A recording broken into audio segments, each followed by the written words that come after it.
Welcome to Pagan Coffee Talk. If you enjoy our content, please consider donating and following our socials.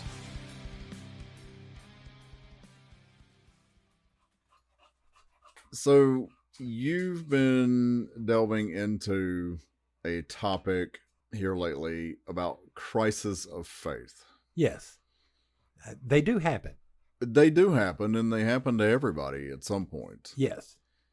What brought you to this topic? Let's start there. Well, again, it's a topic we haven't really covered it, but I was thinking maybe we should, and maybe give some temples some suggestions on how to not fix, I don't want to say, but relieve or to help. Okay. With these a little bit better things that temples can do ahead of time to maybe help people with those when they're having crisis of faith. If you sort of pre-plan ahead of time, I guess. Well, true. Yeah. All right. Because again, what causes a crisis of faith, though? Well, I tend to see a crisis of faith as like a test of your beliefs.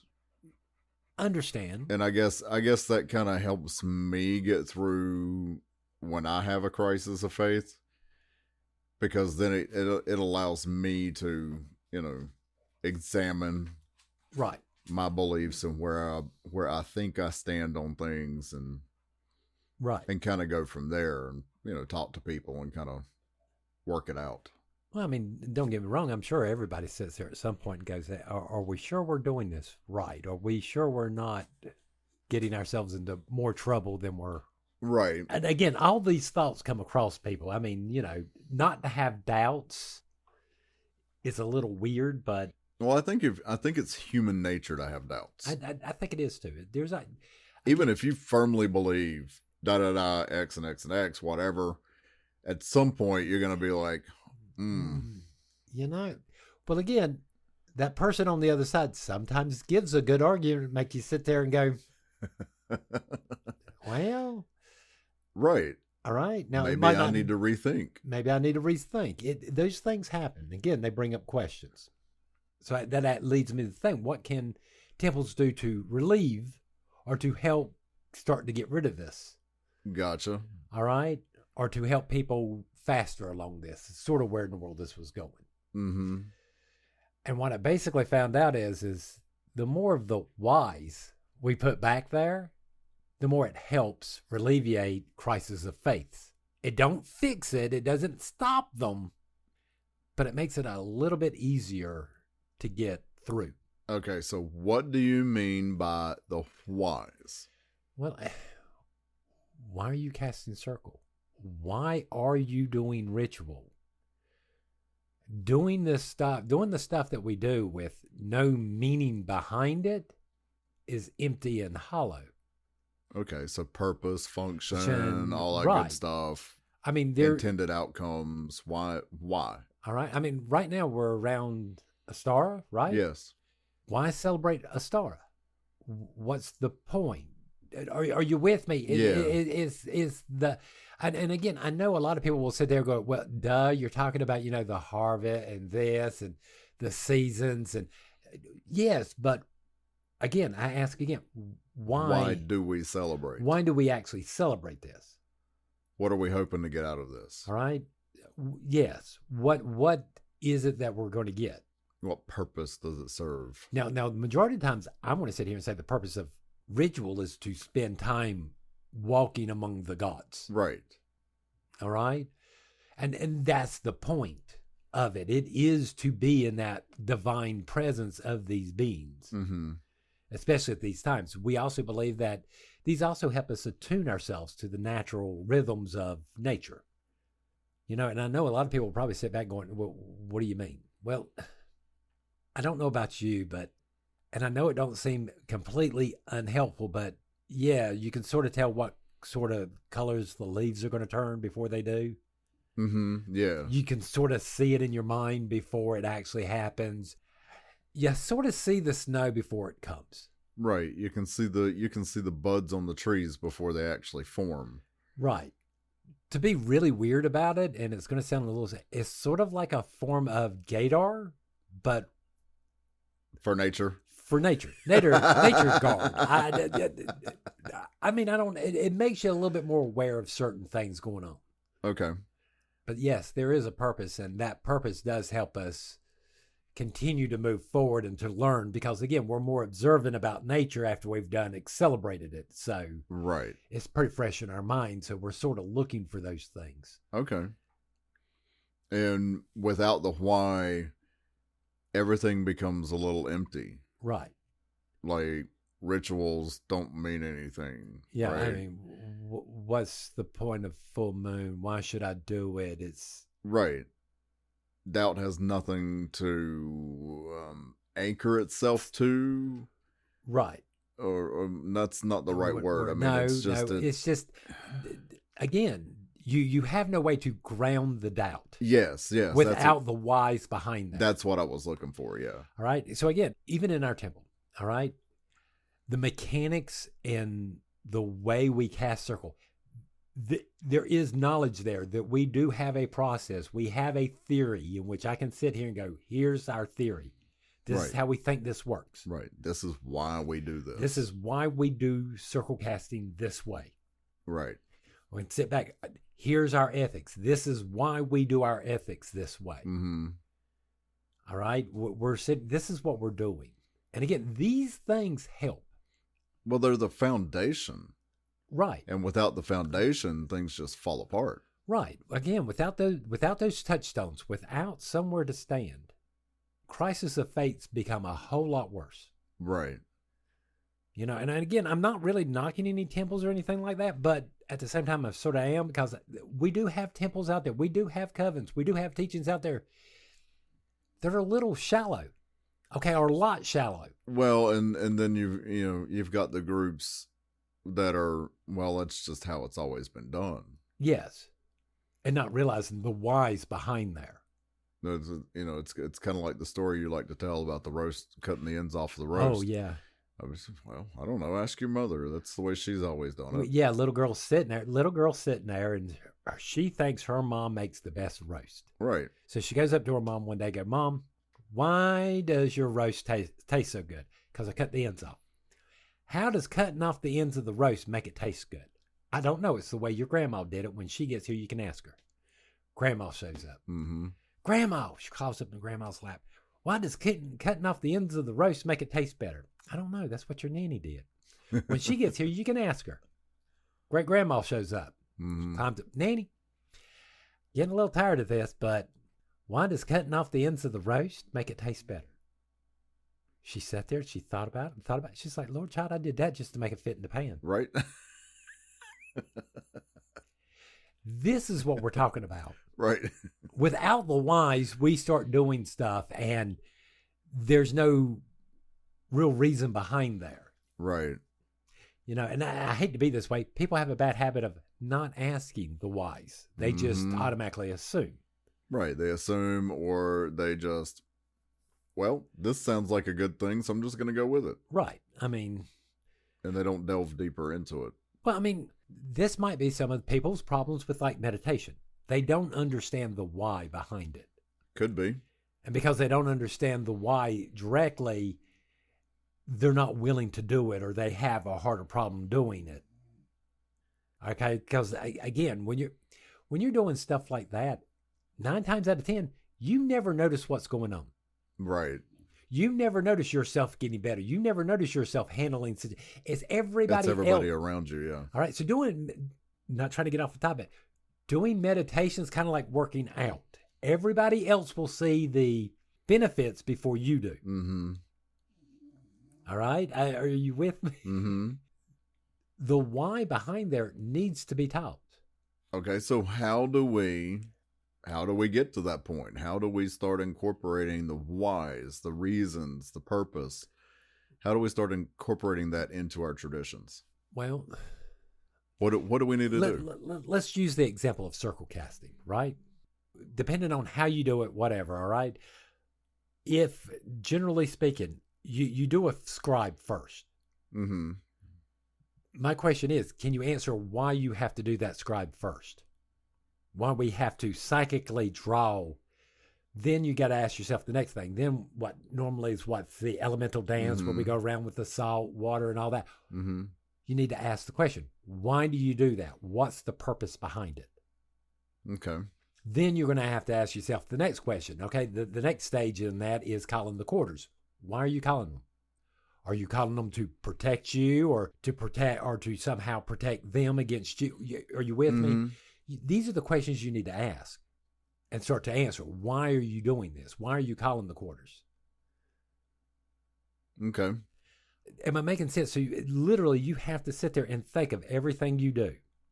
Right. And I don't care the tradition. I mean, if you're a druid and you don't cast circles, whatever y'all do, you need to be able to, okay, this is why we do this in this order. And this is why we're doing each of these steps this way. Right. This is why we don't use a circle. This is why, whatever. Right. This is why we do. And well, think of it on a more simple example. Think of it like lighting a candle. And correct me if I'm wrong on this. It's like lighting a candle. You don't just light a candle. You light a candle and it becomes a symbol. It becomes a guide. It becomes... Well, it can become a ritual because, first of all, you've got... Again, if we're going to light a candle more the traditional way, you're going to strike the match, light the candle, put the match out, relight the match, put the candle out, then relight the candle again. It becomes a whole ritual. But then you still need to know why you're doing it that way. Why are we doing it that way? Because sulfur out of the matches, the sulfurs that are put in the matches, tend to purify areas of all energies. Right. So that first burn is just to burn the sulfur off so we can get a pure candle that don't have any sulfur mixed in with it to begin with. Right. That's all we're trying to do. We're trying to burn the sulfur off. Yep. But at least now you know why. Now you know why. So, yeah. And it's that simple. You just, same with the circles, same with anything else you do. Just, why do you do it? Why do you do it? What's the point there? If you can't say why you do it, then maybe you need to make a reason why. Well, you need to figure it out. You need to figure it out. I mean, and again, if you're running a temple and you're dealing with people, these touchstones, these places, all right, these cornerstones and stuff which we're talking about are places where in the world when these people have these, they can go back and they go, okay, no. This is why we're doing this. This is why we're doing that. There is a purpose. Because you still got to remember, how often do pagans get accused or told to their faces, oh, y'all just godless, blah, blah, blah. Right. But we're not. I mean, technically, we got more gods than we know what to do with half the time.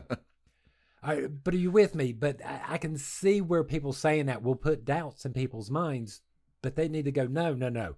I know we are, because again, we're spending time with them in circle. We're in their presence. Right. I think if you look at it, taking ritual for an example, if you look at it as a language, if you're not teaching the translation, it kind of gets lost. Right.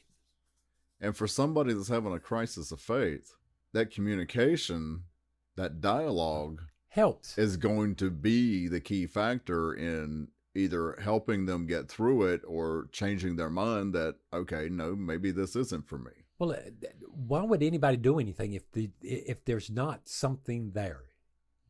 Why am I going to practice a faith that is not sitting there trying to promote or getting me motivated to be a better person? Right. Well, I mean, even when it is, just like when I was in the church, I felt like I was being the best person I could be. Right. Right. I did things for other people. I didn't feel like I was being selfish a lot of times. Of course, there were times when you are, but I think that happens all the time anyway. But I felt like I was generally a good person, and I contributed that to my faith in God and, my Christian teachings. But at some point, I had a crisis of faith. It led me somewhere else. Well, again, and you have those crises of faith, and it's a little disheartening when you're sitting there and you're just told that's the way it is. because God wanted it that way. Well, and that's part of what led me somewhere else, because I didn't have those whys. I didn't have the reasons. So again, causes a crisis of faith, causes people to leave the faith or do other things. Mm-hmm. All right. Again, we're not talking about these ex-witches that you see on the 700 Club and. Lord, no. All right. But again, we are talking about people really having that. We're talking about those moments where you're in the bed and you're sitting there thinking, going, "Oh my God, could I possibly be going to hell?" Right. But when you got a bag of whys you're doing what in the world you're doing beside you, that tends to fade away pretty fast, I think. Well, again, it's the foundation of whatever it is you do, whatever it is you believe. Right. That's we tell people to journal all the time. Write down what it is you believe. Well, how many times have I told you? Why do you believe it? How many times have I sat here on the podcast and going, "Hey, you know what? What's the best way to start? Today I believe." Yeah. And then write down what you actually believe. Well, yeah, that's exactly it. I mean, during that process, you're also writing down why you believe what you believe at that particular time. If you do that on a regular basis, maybe once every 3 months, once every 6 months, whatever. If you do it on a regular basis, you're going to start seeing, oh, well, I've changed my thinking here. Why did I change that? Right. Because again, what changed? Because here's what happens. If you sit there and you're going through this and you're like, well, if I believe this, if I believe in A, B, and C, that means that over here I said this, but these two start to and it gives you a chance to sit there and work out, why do you think these two different thoughts or concepts work good for you? Right. And how they interact with each other. This is the stuff we're talking about. Right. And if you're part of a coven, if you're part of a temple, a group, whatever you want to call it, you've got those folks to kind of back you up as well. Yeah. And as long as everybody knows why they're doing what they're doing and why they believe what they believe, guess what? Right. You've got that foundation again. Right. And again, I am not saying this will eliminate crisis of faith. Absolutely not. It will make it for a temple. It makes it easier. It makes it easier for the individuals if priests and priestesses think ahead of time, going, well, if we don't tell them why, and it's just because I told you to, it don't really have a good place to hang out. No, it doesn't. So, go figure. Yep. Anything else? So yeah, I guess it comes down to, if you want people to stay, don't just teach them what you do. Teach them why you do it. Teach them what matters. Mm-hmm. Right. And with that, I want to know why I don't have more coffee. Well, yeah. We can definitely rectify that. Let's go get some coffee. Thanks for listening. Join us next week for another episode. Pagan Coffee Talk is brought to you by Life Temple and Seminary. Please visit us at lifetempleseminary.org for more information, as well as links to our social media: Facebook, Discord, Twitter, YouTube, and Reddit. We travel down this trodden path, a maze of stone and mire. Just hold my hand as we pass by a sea of blazing pyres. And so it is the end of our days, so walk with me till morning breaks. And so it is the end of our days, so walk with me.